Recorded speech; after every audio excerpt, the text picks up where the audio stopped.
Il-Ministru għall-Kultura, l-Artijiet u l-Gvern Lokali Owen Bonnici u l-Ministru għall-Fondi Ewropej u l-Implementazzjoni tal-Programm Elettorali Stefan Zrinzo Azzopardi żaru Villa Guardamangia e kif bdew ix-xogħlijiet ta' restawr f'din ir-residenza li fiha kienet tgħix il-Prinċipessa Elisabetta qabel saret ir-Reġina tar-Renju Unit u ftit wara li żżewġet bejn l-1949 u l-1951.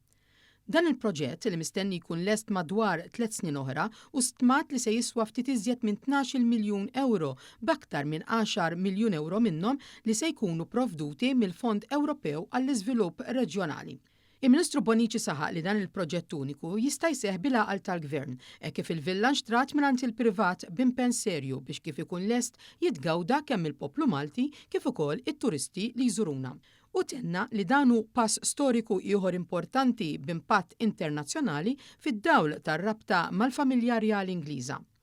Minnaħa tiegħu, il-Ministru Zrinzo Azzopardi sostna li dan il-proġett huwa eżempju ċar ta' kif il-fondi Ewropej jistgħu jġibu magħhom valur miżjud soċjali, kulturali u ekonomiku meta jintużaw b'mod strateġiku.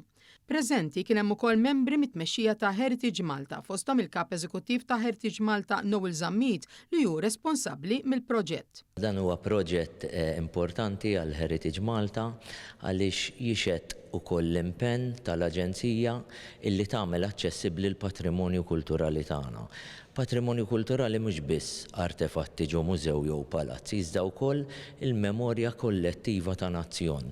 U bis-saħħa ta' dan il-proġett ħankunu qegħdin nagħtu l-ħajja l-Villa Guardamangia ħalli dak li kien biss residenza tal-ftit illum jistgħu ngħidu li ħanatuh lura lill-pubbliku bħala aċċess għal patrimonju kulturali ta' pajjiżna. Mistoqsi minn One News dwar l-isfidi ta' proġett massiv bħal dan, il-perit responsabbli tenna li definitivament kien l-ippjanar għax jekk dan isir sew u kif suppost kollox jimxi kif mistenni issa li bdiet il-fażi ta' twettiq propju. Meta il-proġett jitlesta, il-pubbliku se jkun jista' jesperjenza kif kienet il-ħajja tal-koppja Rjali f'Malta, mhux biss f'dak li se jara fil-villa nnifisha imma anke permezz ta' preżentazzjoni qasira awdjoviżiva.